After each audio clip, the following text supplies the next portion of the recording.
পক্ষ থেকে সকল প্রিয় ছাত্রছাত্রীদেরকে প্রতিদিনের মতো আজকের এই বিশেষ আলোচনা পর্বে আবারও একবার স্বাগত জানাই। আজকের আলোচনাটি প্রত্যেক ক্লাসের জন্য ক্লাস 5, 6, 7, 8, 9, 10, 11, 12 এবং তার পরবর্তী উচ্চ স্তর বিএ এমএ সব ক্লাসের জন্য গুরুত্বপূর্ণ। তাই প্রত্যেককে বলছি সম্পূর্ণ ভিডিওটি স্ক্রিপ্ট না করে প্রথম থেকে শেষ পর্যন্ত মনোযোগ সহকারে দেখো এবং শোনো, তাহলে তোমাদের কাছে অতি অবশ্যই আজকের আলোচনাটি খুব খুব উপকৃত বলে মনে হবে, এটুকু আশা রাখি। দেখো, আমরা বাংলা ব্যাকরণ পড়তে গেলে আমরা ভাষা বিজ্ঞান বা ভাষা তত্ত্ব আমাদেরকে পড়তে, এই ভাষা বিজ্ঞান বা ভাষা তত্ত্বকে আমরা 4টে শাখায় ভাগ করি। কি কি? ধ্বনিতত্ত্ব, রূপতত্ত্ব, বাক্যতত্ত্ব আর শব্দার্থ তত্ত্ব। তার মধ্যে আজকে যে বিষয়টি নিয়ে আমি আলোচনা করব সেটি হলো ধ্বনিতত্ত্ব। দেখো, ধ্বনিতত্ত্ব আলোচনা করতে গেলে প্রথমে আমাদেরকে জেনে নিতে হবে, যদিও এগুলো আমরা অনেকেই জানি, ধ্বনি, বর্ণ, শব্দ, পদ, অক্ষর বা দল, এই বিষয়গুলো আমাদের জেনে রাখতে হবে। তারপরে সেইগুলোর শাখা প্রশাখাগুলো আস্তে আস্তে ধীরে ধীরে আমরা এগিয়ে যাব। একটা ভিডিওর মধ্যে সমগ্র ধ্বনিতত্ত্বকে আলোচনা করা সম্ভব নয়। আজ আমি কিছুটা আলোচনা করব এবং তার পরবর্তী 3-4টি ভিডিওর মধ্যে কিন্তু টোটাল ধ্বনিতত্ত্ব বিষয়টিকে আমি আলোচনা করে দেব। তোমরা যদি প্রত্যেকটা ভিডিও প্রথম থেকে আজ থেকে শুরু করে প্রতিটা ভিডিওকে ফলো করো, তাহলে ধ্বনিতত্ত্ব সম্পর্কে তোমাদের কাছে আর কোনো রকম কোনো ডাউট, সন্দেহ কিছু থাকবে না। সম্পূর্ণ বিষয়টি কিন্তু ক্লিয়ার হয়ে যাবে। দেখো, প্রথমে বলি ধ্বনি কি। ধ্বনি হচ্ছে ভাষার প্রধান, লেখা আছে দেখো, ধ্বনি ভাষার প্রধান ক্ষুদ্রতম একক বা উপাদান। এই যে ভাষার প্রধান ক্ষুদ্রতম একক বা উপাদান বলে, তাহলে ভাষার প্রধান ক্ষুদ্রতম একক কোনগুলো? একক মানে একটা একটা করে যে বর্ণগুলো আমরা স্বরবর্ণ আর ব্যঞ্জন বর্ণগুলো অ আ ক খ, এগুলো কি বলছি আমরা? ধ্বনি বা বলি বাগ ধ্বনি। ঠিক আছে? বাগধ্বনি কেন বলি? বাগযন্ত্রের সাহায্যে উচ্চারিত হয়। বাগযন্ত্র কি? বাগযন্ত্র বলতে আমরা কথা বলতে গেলে যে যে যন্ত্রগুলোকে কাজে লাগাই।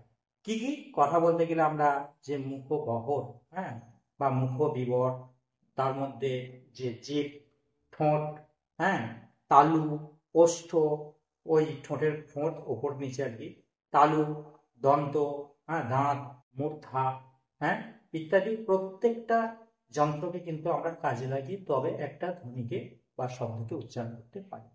তো এইগুলোকে আমরা কি বলবো? এই জন্যই বলছি বাগযন্ত্র। তাহলে ভাষার ক্ষুদ্রতম একক বা উপাদানকে আমরা কি বললাম? ধ্বনি বা বাগ ধ্বনি বলি। এবারে বর্ণ কি? ধ্বনির লিখিত রূপ বা সংকেত। সেটা আবার কিরকম? দেখো, ধ্বনির লিখিত রূপ বলছি, তাহলে ধ্বনি লিখতে গেলে তো আমাদেরকে সেই অ ক খ ওইগুলো দিয়েই লিখতে হবে। তাহলে তো একই হয়ে গেল ধ্বনি আর বর্ণ ব্যাপারটা। কিন্তু বলা আছে, দেখো, এটা হচ্ছে লিখিত রূপ। লিখিত রূপ মানে আমরা যখন ওই অ ক খ গুলোকে লিখে প্রকাশ করব, তখন সেইগুলোকে আমরা কি বলবো? বর্ণ। আর আওয়াজের মাধ্যমে, ধ্বনি শব্দের অর্থ হচ্ছে আওয়াজ, আওয়াজের মাধ্যমে যখন সেগুলোকে প্রকাশ করা হয় সেগুলোকে আমরা কি বলবো? ধ্বনি। এই হচ্ছে ব্যাপার। এবারে শব্দ। শব্দ কি? অর্থপূর্ণ বর্ণ সমষ্টি। লেখা আছে শর্টে লিখেছি অর্থপূর্ণ বর্ণ সমষ্টি। তার মানে অর্থপূর্ণ বর্ণ সমষ্টি আমরা আগেই পড়লাম। বর্ণ, বর্ণ বলতে অ আ ক খ, ঠিক আছে, এইগুলো। তাহলে এইগুলোকে যুক্ত করে, এই বর্ণগুলোকে যুক্ত করে যখন আমরা একটা অর্থপূর্ণ কোনো কিছু উচ্চারণ করব, ও একটা সমষ্টি করে যুক্ত করে যখন কিছু একটা উচ্চারণ করব, সেটাকে আমরা কি বলবো? শব্দ। এই যে কথাগুলো আমরা বলছি, এখানে যে কথাগুলো লেখা আছে, এখানে প্রত্যেকটা এগুলো সব এক একটা শব্দ। এগুলো দেখো সব বর্ণকে যুক্ত করে পাচ্ছি। হ্যাঁ, যেমন মাটি, হ্যাঁ, ম যুক্ত আ যুক্ত ট যুক্ত হস্যই। হ্যাঁ, দেখো এখানে 4টে বর্ণকে কিন্তু ম, হস্যই, দুটো ব্যঞ্জন বর্ণ আছে, দুটো স্বরবর্ণ আছে, এগুলোকে যুক্ত করে তবে কি হয়েছে? একটা শব্দ গঠন হয়েছে। তাহলে বর্ণের সমষ্টি হলো, এক কথায় বর্ণের সমষ্টি, এবং সেই বর্ণ সমষ্টির যেন অর্থপূর্ণ, এগুলো মানে থাকতে হবে। আমরা মাটিকে যদি বলি টিমা, এটার কি কোনো অর্থ থাকবে? এটা কোনো অর্থ থাকে না। টিমা যখন বলবো সেটা কিন্তু ধ্বনির দিকে চলে গেল, এটা আওয়াজ জাস্ট করা হলো এই পর্যন্ত। তাহলে যখন সেটা অর্থপূর্ণ হবে সেটাকে আমরা কি বলবো? শব্দ বলবো। ঠিক আছে? এবারে পদ। পদ কাকে বলবো? বিভক্তিযুক্ত ধাতু বা শব্দ বলেছি। তাহলে পদ বিভক্তিযুক্ত হতে হবে, ঠিক আছে? যতক্ষণ না সেটা বিভক্তিযুক্ত হবে ততক্ষণ সেটা শব্দ থেকে যাবে, অর্থাৎ বা সেটা ধাতু থেকে যাবে কেবলমাত্র। হ্যাঁ, বিভক্তি শব্দের সঙ্গেও যুক্ত হতে পারে, বিভক্তি ধাতুর সঙ্গেও যুক্ত হতে পারে। এবারে শব্দের সঙ্গে যখন বিভক্তি যোগ হয় সেগুলোকে আমরা বলবো শব্দ বিভক্তি। আর ধাতুর সঙ্গে, ধাতু মানে ক্রিয়া, অর্থাৎ কোনো কিছু কাজ করা মানে যাওয়া, খাওয়া ইত্যাদি। হ্যাঁ, এবারে শব্দের সঙ্গে যখন বিভক্তি যোগ হবে তখন সেগুলোকে আমরা বলবো কি না শব্দ বিভক্তি। দেখো আমি এখানে একটা শব্দ লিখেছি রাম, এখানে লিখেছি, পাশে লিখেছি শব্দ। তাহলে রামটা কি হলো? রামটা হচ্ছে শব্দ, আর রামের সঙ্গে যখন এর যোগ করবে কি হচ্ছে একটা রামের, এইটা কিন্তু হয়ে যাচ্ছে পদ। ক্লিয়ার?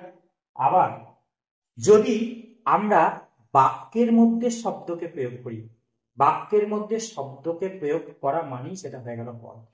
সেখানে বাক্যে প্রয়োগ হওয়ার পর আমরা কিন্তু সেই শব্দের মধ্যে বিভক্তিটা নাও চোখে দেখতে নাও পাই। অনেক সময় এমনও শব্দ বাক্যের মধ্যে যুক্ত হয় আমরা কিন্তু সরাসরি সেই শব্দের মধ্যে বিভক্তিটাকে দেখতে পাই না। ব্যাপারটা একটু ক্লিয়ার করে বলি। যেমন এখানে বলে থাকবো রাম, এখানে দেখতে পাচ্ছি রাম, এখানে দেখতে পাচ্ছি রাম। তাহলে এখানে রামটা বলছে শব্দ, কিন্তু এই ক্ষেত্রে কি রামটাকে শব্দ বলবো? এখানে শব্দ বলতে পারবো না, এটাকে বলবো পদ। কেন বলবো? এখানেও তো রাম আছে, এখানেও রাম আছে, তাহলে কেন বলবো? কেন? কারণ এখানে রাম থাকলেও এটা যেহেতু একটা বাক্য, বাক্যের মধ্যে এটা ঢুকে গেছে রামটা, তার মানে এর সঙ্গে অলরেডি বিভক্তি যোগ হয়ে গেছে। সেই বিভক্তিটা কই না, এটাকে আমরা বিশ্লেষণ করলে শেষে কি পাবো? অ, মযুক্ত অ। এই অটা হচ্ছে কি এখানে বিভক্তি, এটাকে আমরা বলি শূন্য বিভক্তি। ঠিক আছে? তাহলে এখানে শূন্য বিভক্তি অলরেডি যোগ আছে। ভাব এই কথাটার মধ্যেও তাই একই, এগুলোর মধ্যে কিন্তু বিভক্তি যুক্ত হয়ে গেছে, তার মানে এগুলো বিভক্তি যখন যুক্ত হয়ে গেছে এগুলো হয়ে গেছে কি, এগুলো বলবো পদ। ক্লিয়ার?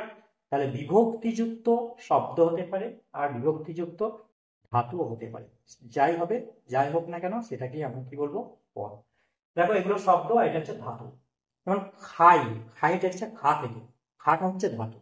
এবারে খা ধাতুর সঙ্গে আমরা খাই, খাইতেছি, ইতেছি, খাইয়াছিলাম, খাইতেছিলাম, খাচ্ছিল, এসব আমরা বিভক্তিগুলো যোগ করি। ঠিক আছে? আর বাক্যে যখন এটা ব্যবহৃত হয়েছে আমরা এমনি খা কথাটা বলে সেটা বলবো ধাতু। ওই ধাতুর সঙ্গে যখন আমরা বিভক্তি যোগ করে দেবো, অর্থাৎ ধাতু যখন ওই বাক্যের মধ্যে প্রয়োগ করে দেবো তখন সেটা হয়ে যাবে কি? পদ হয়ে যাবে। ঠিক আছে? তাহলে হলো আমরা পদের ধারণাটা পেলাম যে বিভক্তিযুক্ত ধাতু বা শব্দ হলো পদ। এবারে আসি অক্ষর বা দল। ভালো করে বুঝো অক্ষর বা দল জিনিসটা কি। দেখো আমরা জানি অক্ষর বললেই যে অক্ষর মানে হচ্ছে ওয়ার্ড, মানে ওই অ আ ক খ এগুলি হচ্ছে অক্ষর। কিন্তু দেখো অ্যাকচুয়াল অক্ষর এইগুলো না। অক্ষর আমরা কোনগুলো করবো? অক্ষর যদি আমরা একটা শব্দ বলি যেমন মাটি, এই মাটি শব্দটাকে বিশ্লেষণ করলে আমরা দুভাবে বিশ্লেষণ করতে পারি, একটা হচ্ছে মা যুক্ত টি, একটা হচ্ছে ম যুক্ত আ যুক্ত ট যুক্ত হস্য। এখন মা যুক্ত টি এইভাবে যদি বিশ্লেষণ করি, দেখো আমরা বাকযন্ত্রের স্বল্পতম প্রয়াসে কিন্তু দুটো মাত্র দলকে উচ্চারণ করবো, একটা মা একটা টি। হ্যাঁ, তাহলে বাকযন্ত্রের স্বল্পতম প্রয়াসে আমরা এক নিঃশ্বাসে উচ্চারণ করছি, মা একবার টি একবার, এটা একটা নিঃশ্বাস, এটা একটা নিঃশ্বাস। তাহলে এইগুলোকে আমরা কি বলবো? এক একটা অক্ষর বলবো। ঠিক আছে? তাহলে এখানে মাটা একটা অক্ষর, টিটা একটা অক্ষর, তাহলে এর মধ্যে পেলাম দুটো অক্ষর পেলাম। কিন্তু এটাকে যদি এইভাবে বিশ্লেষণ করি ম যুক্ত আ যুক্ত ট যুক্ত হস্য, তখন সেটাকে আমরা সেখান থেকে চারটে ধ্বনি পেয়ে গেলাম। দেখো চারটে ধ্বনি এর মধ্যে রয়েছে, এর মধ্যে রয়েছে দুটো অক্ষর। তাহলে অক্ষর সংজ্ঞা কি বলবো? অক্ষরকেই বলা হয় দল। অক্ষরের সংজ্ঞায় আমরা বলবো বাকযন্ত্রের স্বল্পতম প্রয়াসে এক নিঃশ্বাসে উচ্চারিত যে ধ্বনি, সেটা হচ্ছে, সেগুলি হচ্ছে অক্ষর। তাহলে এটা একটা অক্ষর, এটা একটা অক্ষর। এগুলো কি অক্ষর? এটা মুক্ত অক্ষর, এটাও মুক্ত অক্ষর, কারণ এগুলো স্বরবর্ণের সাহায্য নিয়ে উচ্চারণ হচ্ছে। আর স্বরবর্ণের সাহায্য না নিয়ে যখন ব্যঞ্জনান্ত উচ্চারণ হয় তখন সেগুলোকে আমরা বলবো কি? রুদ্ধ অক্ষর। ক্লিয়ার? এই হচ্ছে ব্যাপার। এবারে বলি, এবারে মূল যে আলোচনা, আজকের যে মূল টপিক, যে অংশটা বিশেষ গুরুত্বপূর্ণ সেই জায়গাটায় আসছে। দেখো ধ্বনি বা বাকধ্বনি, ধ্বনি তো বললাম, এই ধ্বনি বা বাকধ্বনির ভাগগুলো। দেখো ধ্বনিকে প্রধানত ভাগ করছি দুটো ভাগে, একটা হচ্ছে বিভাজ্য ধ্বনি, একটা অবিভাজ্য ধ্বনি। বিভাজ্য কথার অর্থ হচ্ছে খণ্ড, বিভাজ্য ধ্বনির অপর নাম হচ্ছে খণ্ড ধ্বনি। অর্থাৎ যেগুলোকে আমরা বিভাজন করতে পারবো, অর্থাৎ খণ্ড করতে পারবো, বিশ্লেষণ করতে পারবো, সেগুলি হচ্ছে বিভাজ্য ধ্বনি। যদি আমরা বলি আমার, তাহলে আমারটাকে আমরা বিশ্লেষণ করবো আ যুক্ত ম যুক্ত আ যুক্ত র যুক্ত অ। হ্যাঁ, তাহলে এর মধ্যে দেখো কতগুলো আমরা বর্ণে বিশ্লেষণ করে নিলাম। তাহলে এটাকে আমরা বিশ্লেষণ করতে পারলাম, এই জন্য এটাকে আমরা কি বলছি, বিভাজ্য ধ্বনি। ঠিক আছে। আর অবিভাজ্য ধ্বনিকে, অবিভাজ্য ধ্বনির টপিকটা আমি আজকে আলোচনা করবো না, পরে তার সময় লাগবে, এগুলোকে সব ব্যাখ্যা। ঠিক আছে, সুতরাং এই টপিকটা এখন আমি বাদ রাখছি, অবিভাজ্য ধ্বনিটা পরবর্তী পর্যায়ে আলোচনা করবো। এখন আমি এই দিকটা নিয়ে আলোচনা করছি। বিভাজ্য ধ্বনিকে আমরা এখানে দুটো ভাগে ভাগ করবো, একটা স্বরধ্বনি একটা ব্যঞ্জন। ঠিক আছে, দেখো স্বরধ্বনি আর ব্যঞ্জন ধ্বনি বললাম। স্বরধ্বনিকে আবার চারটে পর্যায়ে ভাগ করছি। কি কি ভাগ? একটা উচ্চারণ স্থান অনুযায়ী, উচ্চারণের রীতি বা প্রকৃতি অনুযায়ী, উচ্চারণের মাত্রা বা পরিমাপ অনুযায়ী, আর শ্বাসবায়ুর বহির্গমন পথের আকৃতি। শ্বাসবায়ুর বহির্গমন পথ বলতে দেখো জীব, মুখ, ঠোঁট, এইগুলো যে দিক থেকে শ্বাসবায়ুর মাধ্যমে কোনো ধ্বনি উচ্চারিত হয়ে বেরিয়ে আসছে। ঠিক আছে, মানে মুখ, মুখগহ্বর থেকে, মুখবিবর, জিভ, ঠোঁট, দাঁত, এই সবগুলো থেকে মানে যে দিক থেকে বেরিয়ে আসছে, এগুলো শ্বাসযোনি। তো সেটাই বলছে শ্বাসবায়ুর বহির্গমন পথের আকৃতি, এই চারটা ভাগ।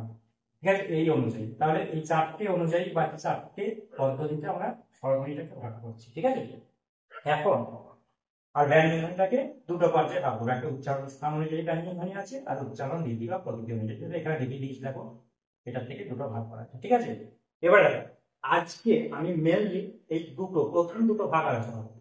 একটা হচ্ছে উচ্চারণ স্থান অনুযায়ী, আর একটা উচ্চারণ রীতি বা প্রকৃতি অনুযায়ী স্বরধ্বনির যে দুটো ভাগ, এই দুটোকে ডিটেলস আজকে ভিডিও শেষ আলোচনা করবো। বাকিগুলো এর পরের ভিডিও থেকে বলবো। হ্যাঁ, দেখো প্রথম হচ্ছে উচ্চারণ স্থান অনুযায়ী স্বরধ্বনি। উচ্চারণ স্থান অনুযায়ী স্বরধ্বনিকে আমরা 11টা লিখে দিয়েছি, এরকম 11টা স্বরধ্বনি আছে। ঠিক আছে, তো এখন এই যে 11টা স্বরধ্বনিকে আমরা চারটে ভাগে ভাগ করছি। কি কি? একটা কণ্ঠস্বর, তালব্যস্বর, ওষ্ঠস্বর, কণ্ঠতালব্য আর কণ্ঠস্থ।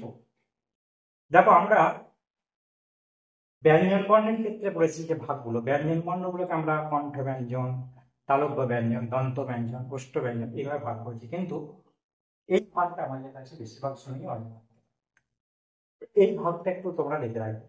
এখানে দেখো টোটাল আমি 11টা স্বরবর্ণকে রেখেছি। ঠিক আছে, এই 11টা স্বরবর্ণকে উচ্চারণ স্থান অনুযায়ী ভাগ করছি, মানে স্বরধ্বনির যে উচ্চারণ, স্বরধ্বনিকে যখন উচ্চারণ করি বিভিন্ন ভাবে, কোনটা কণ্ঠ থেকে বেরিয়ে আসে সরাসরি, যেমন অ আ। অ আ তোমরা দেখো মুখটা গোল হয়ে মানে বর্তুল হয়ে যাচ্ছে, আর সরাসরি কণ্ঠ থেকে এই অ আ গুলো বেরিয়ে আসছে, এই জন্য এগুলোকে আমরা বলবো কণ্ঠস্বর। ঠিক আছে, তালব্য স্বর হ্রস্বই দীর্ঘই দুটো, মানে জীব দেখো তালুকে স্পর্শ করছে উচ্চারণ করার সময়, এই জন্য তালব্য স্বর। ওষ্ঠ মানে কি? ঠোঁট। ঠিক আছে, এই ওপরের দিকটা ঠোঁটে, এটাকে বলা হয় ওষ্ঠ। তাহলে ওষ্ঠ স্বর হচ্ছে দুটো, হ্রস্ব দীর্ঘ। আর কণ্ঠ তালব্য দেখো মনে রাখার সুবিধা কি, আমরা টোটাল যে স্বরবর্ণগুলো আছে তার মধ্যে রিটাকে বাদ দেবো আর লিটাকে বাদ দেবো, বাকিগুলোকে সব লিখবো। তার মধ্যে একটা অতিরিক্ত স্বর থাকে যেটার আমরা প্রয়োগ দেখতে পাই না। ঠিক আছে, মানে প্রয়োগ হয় কিন্তু আমরা ওই বর্ণমালার তালিকাকে দেখতে পাই, সেটা হচ্ছে যখন আকার। ঠিক আছে, এইটাকে আমরা এর সঙ্গে নিয়ে নেবো, দিয়ে টোটাল 11টা হচ্ছে। দেখো এখানে দেখো কণ্ঠস্বর মোট 5টা ভাগ করেছি, প্রত্যেকটাই দুটো করে। কণ্ঠ তালব্যতে আর 3টে, এ ওই আর প্রথমে অ আ হ্রস্ব দীর্ঘ, হ্রস্ব দীর্ঘ, এ ওই ও ও, শুধু এখানে একটা যোগ করেছি। পরপর এগুলো লিখে নেবো, এগুলো মনে রাখার কোনো ব্যাপারই না, 5টা ভাগকে পরপর মনে রাখবে তাহলে হবে। কণ্ঠ তালব্য ওষ্ঠ, আর কণ্ঠর সঙ্গে একবার তালব্য কাজকে যোগ করবো, আর কণ্ঠর সঙ্গে একবার ওষ্ঠটাকে যোগ করবো, কণ্ঠ ওষ্ঠ। ঠিক আছে, আশা করি বোঝাতে পেরেছি। কণ্ঠ তালব্য ওষ্ঠ, কণ্ঠ তালব্য কণ্ঠ ওষ্ঠ, এটা কণ্ঠ তালব্য কণ্ঠ ওষ্ঠ। ঠিক আছে, এইভাবে তোমরা মনে রাখবে। ঠিক আছে, আর পরপর এই যে স্বরবর্ণগুলিকে আমরা লিখে নিয়েছি, এখানে অ আ হ্রস্ব দীর্ঘ যেমন পরপর, তাহলে এই 5টা ভাগকে পরপর লিখলেই তোমরা কিন্তু এটা কোনটা কার ভাগে পড়বে তোমরা লিখতে পারবে। ক্লাস 12-এ তোমাদের ধ্বনিতত্ত্ব টপিকটা কিন্তু দেওয়া হয়েছে, এবারে আগেও ছিল। তো সেখানে যদি এইগুলো এমসিকিউ কোশ্চেন কিরকম হতে পারে, বলবে কণ্ঠ স্বরধ্বনি উদাহরণ হলো, একটা অপশন তোমাকে অ আ দেওয়া হবে, একটাতে এই হ্রস্ব দীর্ঘ দিয়ে দেবে, একটা হ্রস্ব দীর্ঘ দিয়ে দেওয়া হবে, এইভাবে আমাদেরকে ভাগগুলো দিয়ে দেবে। তার মধ্যে যেটা অ আ থাকবে সেটা তোমরা কণ্ঠস্বর হিসাবে বেছে নেবে। ঠিক আছে, কণ্ঠ তালব্য একইভাবে। ঠিক আছে, বা এইগুলো দিয়ে দেবে, হ্রস্ব দীর্ঘই দিয়ে দেওয়া হবে। এখানে হ্রস্ব দীর্ঘই হলো তালব্য স্বরের উদাহরণ বা তালব্য স্বর, ওষ্ঠস্বর, কণ্ঠতালব্যস্বর, কণ্ঠস্থস্বর, চারটে অপশন তাহলে তোমরা তালব্যস্বর এটা সিলেক্ট করে নেবে। ঠিক আছে, তো এইরকম ধরনের প্রশ্নগুলো তোমাদের আসবে। তো উচ্চারণ স্থান অনুযায়ী স্বরধ্বনির সংখ্যা কয়টি, তখন তোমাদের কিন্তু লিখতে হবে এখানে 11। ঠিক আছে, এগুলো কিন্তু শর্ট কোশ্চেন, এই কোশ্চেন আসে। ঠিক আছে, এবার দেখো উচ্চারণ রীতি বা প্রকৃতি অনুযায়ী আমরা স্বরধ্বনিকে ভাগ করছি। আমরা এখানে দেখেছি, দেখো স্বরধ্বনির মোট 4টে ভাগ, তার মধ্যে 2 নম্বর ভাগ, এখানে 2 নম্বর লিখে দিয়েছি উচ্চারণ রীতি বা প্রকৃতি। এই উচ্চারণ রীতি বা প্রকৃতি অনুযায়ী স্বরধ্বনিকে আমরা দুটো ভাগে ভাগ করছি, একটা মৌখিক স্বর, একটা অনুনাসিক স্বর। মৌখিক স্বর যেটা, মৌখিক স্বরটাকে 4টে ভাগে ভাগ করেছে। কি কি? মৌলিক, যৌগিক, অর্ধস্বর। এই যে মৌলিক, যৌগিক, অর্ধস্বর, মিশ্র স্বর, এইগুলোর মধ্যে মৌলিক স্বরের সংখ্যা হচ্ছে 7টা। সেগুলো কোনগুলো আমরা এখানে লিখে দিয়েছি, দেখো এগুলো তলায় তলায় লাগিয়ে দিয়েছি, যেগুলো মৌলিক স্বর। অ, আ, হ্রস্বই, হ্রস্ব, এ, আর ও, এর হচ্ছে মৌলিক স্বর। ঠিক আছে, তো মৌলিক স্বর মানে যে স্বরগুলোকে কি করতে পারি, যে মৌলিক অর্থাৎ যেগুলোকে বিশ্লেষণ করা যায়নি। ঠিক আছে, সেগুলো হচ্ছে মৌলিক। যেমন অ, এগুলোকে আমরা কোনোভাবেই বিশ্লেষণ করতে পারবো না। ঠিক আছে, এগুলো হচ্ছে মৌলিক স্বর। মৌলিক স্বরের সংখ্যা কটা? 7টা। যৌগিক মানে কি? যৌগিক কথার অর্থ হচ্ছে দুই, দুটো স্বরকে নিয়ে যে স্বরগুলো উচ্চারণ হয়। যেমন দেখো ওই আর ও দুটো হচ্ছে বাংলা বর্ণমালায় যৌগিক স্বর আছে। এই যৌগিক স্বরকে যুগ্ম স্বর বলে, সন্ধক্ষর বলে, ঠিক আছে, দ্বিস্বর বলে, যৌগিক স্বরের অপভ্রম। তো ওইটা দেখো ও যুক্ত হর্ষই, ওই ওই উচ্চারণটা নিজেরা করে দেখো, ও আর হর্ষই দুটোকে নিয়ে হচ্ছে ওই, এই জন্য দুটো স্বরকে নিয়ে হচ্ছে বলে এটা যৌগিক স্বর। এটাও তাই, ও ও ও আর হর্ষ দুটোকে নিয়ে হচ্ছে বলে এটা যৌগিক স্বর গেল। এবারে আসছে দেখো অর্ধস্বর। অর্ধস্বর জিনিসটা কি? অর্ধস্ফুটভাবে উচ্চারিত মৌলিক স্বর। যে মৌলিক স্বরগুলো আমরা 7টা বললাম, তার মধ্যেই যেগুলো অর্ধস্ফুটভাবে উচ্চারিত হবে কোথায় বসে না, একটা মৌলিক স্বরের পাশে বসে, বা মৌলিক স্বরগুলোর মধ্যেই কোনো একটা মৌলিক স্বরের পাশে আর একটা মৌলিক স্বর যখন অর্ধস্ফুটভাবে উচ্চারিত হবে, এটা হচ্ছে অর্ধস্বর। একটা মৌলিক স্বরের পাশে বসে আর একটা মৌলিক স্বর যখন অর্ধস্ফুটভাবে উচ্চারিত হবে। লিখেছি দেখো আ অন্তস্থ। ঠিক আছে, এখানে আ অন্তস্থ, আ হচ্ছে মৌলিক স্বর, তার সঙ্গে লিখেছি অন্তস্থ। অন্তস্থের উচ্চারণটা কিন্তু এ এর মতো। ঠিক আছে, এটাকে অন্তস্থ মানে আ এ করে দাও, আ এ। যদি আটাও স্বরবর্ণ আর এটাও স্বরবর্ণ, তাহলে পাশাপাশি দেখো এটাও মৌলিক স্বর, এটাও মৌলিক স্বর, তার দুটো স্বর মৌলিক স্বর যখন, তাহলে একটা মৌলিক স্বরের পাশে আর একটা মৌলিক স্বরের উচ্চারণ। ঠিক আছে, এই জন্য এটাকে বলছি অর্ধস্বরভাবে উচ্চারণ, অর্থাৎ এটা হচ্ছে অর্ধস্বর। একইভাবে নাই, দেখো নাই মানে দন্তন্য যুক্ত আই, আই যখন বলছে আর হস্যই, তার আ একটা স্বরবর্ণ, তার পাশে আর একটা স্বরবর্ণ, তাহলে আ আর হস্যই, নিচে লিখে দিয়েছে কি আ আর হস্যই, তাহলে আ আর হস্যই যেহেতু পাশাপাশি মৌলিক স্বরের উচ্চারণ, সেই জন্য এটা হচ্ছে অর্ধস্ফুট হবে, এটা উচ্চারণ হচ্ছে এর পাশে, তার জন্য দেখো আমরা বলছি অর্ধস্বর। একইভাবে যাও মানে উঞ্জযুক্ত আও, এখানে আ একটা ও একটা। ঢেউ, ঢেউ মানে এ একটা আছে, একটা আছে, তাহলে দুটো পাশাপাশি কিন্তু মৌলিক স্বরের উচ্চারণ হচ্ছে, তাহলে এই মৌলিক স্বরটার পাশে এই মৌলিক স্বরটা অর্ধস্বর ভাবে উচ্চারণ হলো। এই জন্য এগুলোকে আমরা বলবো অর্ধস্বর। ক্লিয়ার? তাহলে অর্ধস্বরের সংখ্যা কটা? অর্ধস্বরের সংখ্যা হলো 4টি, মনে রাখবে 4টি অর্ধস্বর। লাস্ট হচ্ছে মিশ্র স্বর। মিশ্র স্বর কোনগুলো বলবো বর্ণমালায়? বাংলা বর্ণমালায় মিশ্র স্বর, মিশ্র স্বর এই কারণে বলছি, রিটাকে বলবো মিশ্র স্বর। রি, দেখো রি কেন মিশ্র স্বর? কারণ রিটা হচ্ছে স্বরবর্ণের তালিকায় আছে, স্বরবর্ণমালার মধ্যে আছে, কিন্তু র যুক্ত হর্ষই অর্থাৎ ব্যঞ্জন বর্ণ স্বরবর্ণ মিশে রিটা উচ্চারণ হচ্ছে, ওই জন্য বলছি মিশ্র স্বর। ঠিক আছে, তো রটা হচ্ছে ব্যঞ্জন বর্ণ, তার সঙ্গে হর্ষই, দেখো র যুক্ত হর্ষই সমান রি, মানে দুটো মিশে উচ্চারণ হচ্ছে বলে এটাকে আমরা কি বলবো? মিশ্র স্বর। আশা করি টোটাল ব্যাপারটা তোমরা বুঝতে পেরেছো। এবারে তোমরা এটা স্ক্রিনশট নিয়ে নিতে পারো, বা আমি ভিডিওর মধ্যেও দিয়ে দিচ্ছি, ভিডিওতেও দেখতে পাবে, আমি আরো ভালো করে এটা ছবি তুলে ভিডিওর মধ্যে দিয়ে দিচ্ছি, তোমরা সেটা ভালো করে একটু ফলো করবে। আর এর পরের অংশ যেগুলো আছে, এই যে এখানে দেখো উচ্চারণ, মাত্রা বা পরিমাপ, সার্ভে, পরিগমন, এগুলো শখের মাধ্যমে, খুব শর্টকাট ট্রিক্সের মাধ্যমে এই বিষয়গুলো পরবর্তী ভিডিওতে আলোচনা করবো। তো তোমরা পরবর্তী ভিডিওর জন্য ফলো করে ভিডিওগুলো দেখবে, তাহলে দেখবে ধ্বনিতত্ত্ব টোটাল বিষয়গুলো কিন্তু তোমাদের কাছে পরিষ্কার হয়ে যাবে। আশা করি আজকের ভিডিও সবই তোমরা বুঝতে পেরেছো। যদি কারো কোনো কিছু অসুবিধা থাকে কমেন্ট বক্সে জানাবে, আমি উত্তর দেওয়ার চেষ্টা করব। ঠিক আছে, তাহলে আজকের আলোচনাটি এখানেই শেষ করলাম। যদি যদি আলোচনাটি ভালো লেগে থাকে অবশ্যই চ্যানেলটি সাবস্ক্রাইব করে পাশের বেল আইকনটি ক্লিক করে দেবে, তাহলে এই ধরনের পরবর্তী গুরুত্বপূর্ণ আলোচনার ভিডিও সবার আগে তোমরা পেয়ে যাবে। ঠিক আছে, আজ তাহলে রাখলাম।